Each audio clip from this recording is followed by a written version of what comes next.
As my other videos mentioned, for loops are an essential part of programming because it allows us to loop through information and control it to our best ability. So what we want to do is walk you through using a for loop and using the letter associated with the for loop as a number. So in declaring a for loop, we start out by typing the word for, F-O-R, followed by a parenthesis, which will give us a parenthesis set. In the first part, traditionally we declare integer I equals something, which is going to be 0 here, and a semicolon. You can declare the integer I above and just run the loop as normal. When I mean above, I mean up here where you normally do declarations. But you don't have to, and sometimes people do not, so they can just keep what the loop is doing together. I would recommend doing this. Every AP test question that I've seen has more or less looked like that. So integer I equals 0. We're going to have this run 10 times. So it's going to run until I is no longer less than 10. So this middle part is saying this is when the loop ends. When I is less than 10, and we want I to increase by 1 after each round.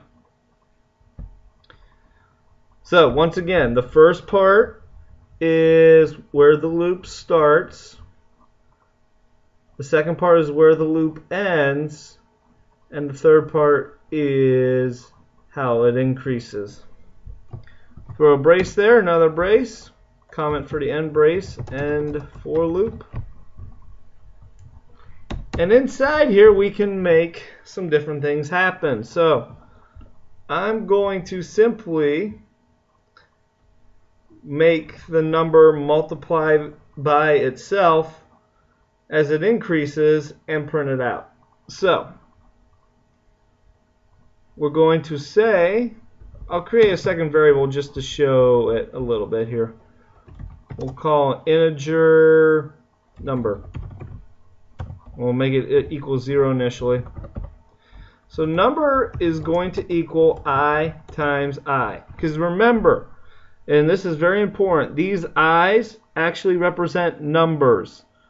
It's just in how the numbers increase each time it goes through the loop. So the first time through, there'll be 0. Second time through, there'll be 1. Third time through, it'll be 2. Fourth time, 3. All the way up till I is no longer less than 10. And then system.out.println number. So I'll show you this print real quick. Real simple example. There it is. 0 times 0 is 0. 1 times 1, 1. 2 times 2, 2, 3, all the way up to 9 because it does not make it through the 10th time because the loop breaks right here because I is less than 10. So the moment I goes back to be 10, the loop breaks. We could also reverse it, make that 10, the starting point at 10, have it end when I equals 0, and it would have to be absolutely equal 0, and make I decrease after each loop run.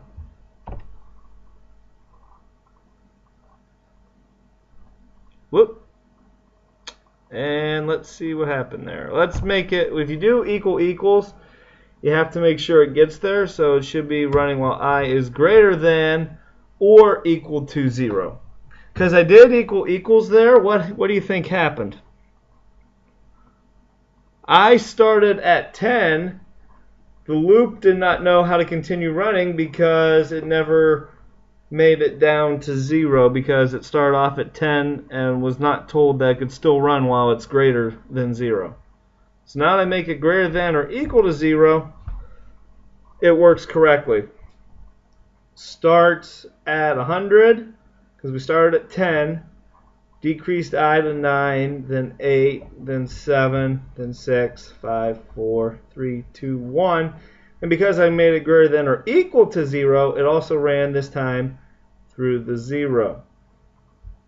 So there's all these different ways to manipulate it. You really have to take time to understand the math.